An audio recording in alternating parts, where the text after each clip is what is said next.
بسم اللہ الرحمن الرحیم۔ السلام علیکم ورحمۃ اللہ وبرکاتہ۔ یلغار کرتے ہوئے اپنے لیے بہت کچھ حاصل کرتے، مورخین لکھتے ہیں کہ اس طرح بڑے سیدھے سادے طریقے سے برکائی خان کا خزانہ بھرا رہتا تھا۔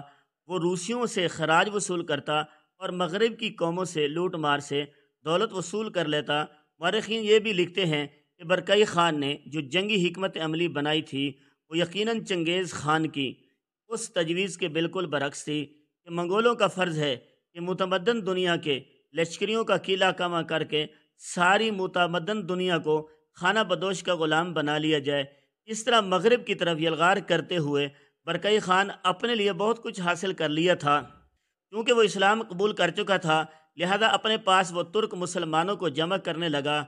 اس طرح برکئی خان منگولی حکمرانوں میں پہلا شخص تھا جس نے اسلام قبول کیا، اور اس کے اسلام قبول کرنے کی وجہ سے ایک انقلاب برپا ہونا شروع ہوا۔ اس لیے کہ برکئی خان نے اسلام قبول کرنے کے بعد چپ نہیں سادھ لی تھی، بلکہ اس نے دوسرے منگولوں کے اندر بھی اسلام کی تبلیغ کا سلسلہ شروع کر دیا تھا۔ لہذا اس کی دیکھا دکھائی بہت سے منگول بھی ہلکا بگوش اسلام ہونے لگے تھے، اور ساتھ ہی ساتھ برکئی خان اپنے علاقوں میں ترک مسلمانوں کو جمع کر رہا تھا۔ اس بنا پر کہ برکائی کی طاقت اور قوت میں اضافہ ہوتا چلا گیا، مسلمانوں پر یلغار کرنے اور ہلاکو خان کو مسلمانوں کے علاقوں کی طرف بھیجنے سے پہلے منگولوں کے خاقان منگو خان نے بہت سے انتظامات مکمل کیے تھے۔ ان راستوں کو صاف کیا گیا تھا جن راستوں پر ہلاکو خان نے اپنے لشکر کے ساتھ سفر کرنا تھا۔ ویشیوں کی پرانی بگٹی جہاں پر ہوتا تھا کبھی چنگیز خان حملہ آور ہوا تھا، اب شاہراہ بن چکی تھی۔ اس پر ہر منزل پر چوکیاں بنا دی گئی تھی۔ ان چوکیوں میں کھانے پینے اور سونے کا انتظام تھا، اور سواری بدلنے کے لیے گھوڑوں کے گلے تھے۔ ہر منزل پر ایک چینی افسر مسلمانوں کو شہر آتا اور ان کے آنے جانے کی تاریخ اور وقت دفتر میں لکھ دیتا۔ فوجی قاصد تیز رفتاری سے سفر کرتے اور اگلی منزل پر پیغام نئے شہر سواروں کے سپرد کرتے جو تازہ دم آگے سفر کرتے۔ یہ قرون وسطیٰ کے گھوڑوں کی ڈاک گاڑی کا خیال کی جاتی تھی۔ اس سلسلے کو منگول نیام اور سواروں کو جیز کہتے تھے۔ کچھ مورخین کا یہ بھی خیال ہے کہ ہو سکتا ہے ہمارے ہاں جو چپڑاسی کا لفظ نکلا ہے یہ وہی چہر باسی نکلا ہو۔ چنانچہ اس شاہراہ پر کبھی کوئی گرد میں اٹکا ہوا منگول سوار نظر آتا، اس کا جسم چھڑی کے پیٹیوں سے کسا ہوتا تھا، اس کے نیم مستور چہرے پر روغن تلا ہوتا تھا۔ زین کی گھنٹیوں کے آواز سے پتہ چلتا تھا کہ وہ خاقان کا قاصد ہے، اور وہ جیسے ہی ٹھہرتا اسے تازہ دم گھوڑا تیار ملتا۔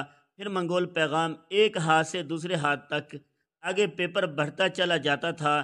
یہ نئی چوکیوں والی سڑکیں پرانی شاہراہ ریشم اور پہاڑی سلسلوں، دور اور ندیوں کے آر پار ان علاقوں میں بنی ہوئی تھی جہاں ندیوں پر پہلے کبھی پل نہیں بنی تھی۔ ان راستوں سے نئے نئے قافلے آسانی سے مشرق اور مغرب کے درمیان سفر کرتے تھے۔ مورخین یہ بھی لکھتے ہیں کہ منگولوں کے خاقان منگو خان نے جب اپنے چھوٹے بھائی ہلاکو خان کو مسلمانوں کے علاقوں پر حملہ آور ہونے کے لیے روانہ کیا تو اسے نصیحت کی کہ وہ اپنی بیوی دو قزح کے الفاظ پر غور کریں، ان پر عمل کریں کہ دو قزح کسی دور میں ہلاکو خان کے باپ کی بیوی اور اس کی سوتیلی ماں تھی، اور اپنے باپ کے مرنے کے بعد ہلاکو خان نے اسے اپنی زوجیت میں لے لیا تھا۔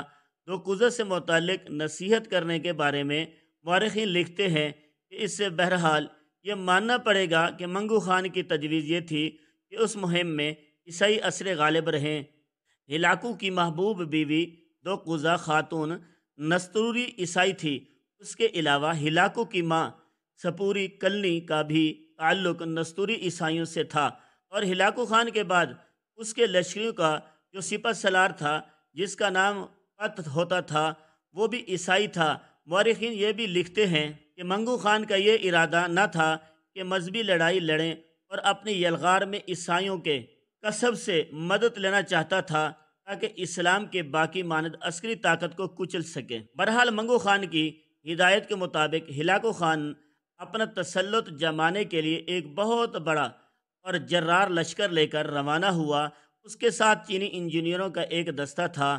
بعض ماہروں کے پاس ایک نیا ہتھیار تھا، یعنی چھوٹی منجیک جس کے ذریعے آگ لگانے والا روشن نفت پھینکا جاتا تھا۔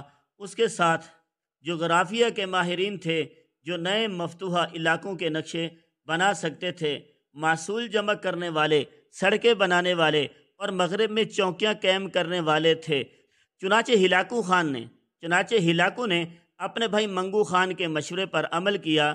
پرانے منگول دستور کے خلاف اس نے دوقوزہ خاتون کو اپنے ساتھ تخت پر شمایا اور اسے مجلس مشاورت میں بھی شامل کیا اور اس کے مشوروں پر عمل کرنا شروع کیا۔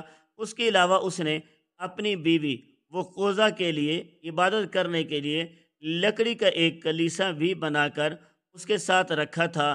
راستے میں ہلاکو خان جہاں کہیں بھی قیام کرتا، اپنے لیے نئی لشکری بھرتی اور ان کی ترتیب کا کام شروع کرتا تھا اور عسکری سپہ سالار انہیں مختلف دستوں میں بانٹتے چلے جاتے تھے۔ اس کے علاوہ وہ راستے میں غلے اور شراب کے ذخیروں میں بھی اضافہ کرتا گیا۔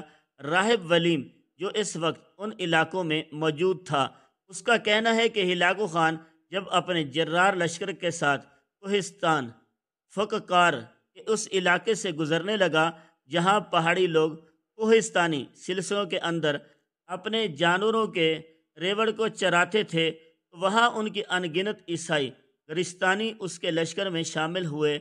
اس کے علاوہ آرمینا کے بادشاہ میوشن نے بھی ایک بہت بڑا لشکر اپنے بیٹے ختلان کی سرکردگی میں ہلاکو خان کی مدد کرنے کے لیے کوہستان کفکار کی طرف روانہ کیا تھا، اور اس لشکر میں آرمینا کے بادشاہ حبشیوں کی انتہائی خوبصورت اور کشش نوعمر اور نوجوان بیٹی ہیترائن بھی شامل تھی۔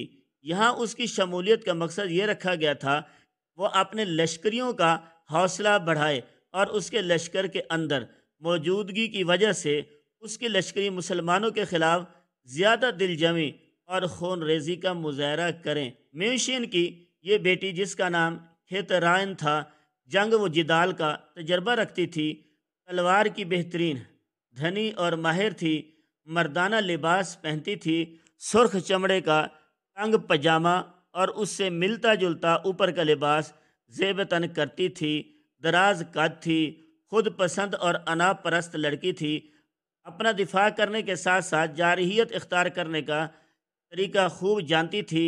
وہ جانتی تھی کہ اپنے محسن اور خوبصورتی سے کام کے لیے دشمن کو کس طرح اپنے سامنے زیر اور سرنگو کیا جا سکتا ہے۔ بہرحال وہ اپنے بھائی میوشن کے ساتھ لشکر میں شامل تھی اور ہلاکو کے حق میں مسلمانوں کے خلاف اپنی بہترین کارگزاری کا تہیہ کیے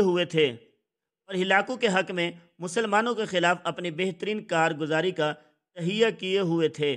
دوسری طرف ہلاکو خان جنوبی مغرب کی طرف بڑھا، منگولوں کے رکھ ڈھول اڑاتے ہوئے فاصلوں کو سمیٹنے لگے۔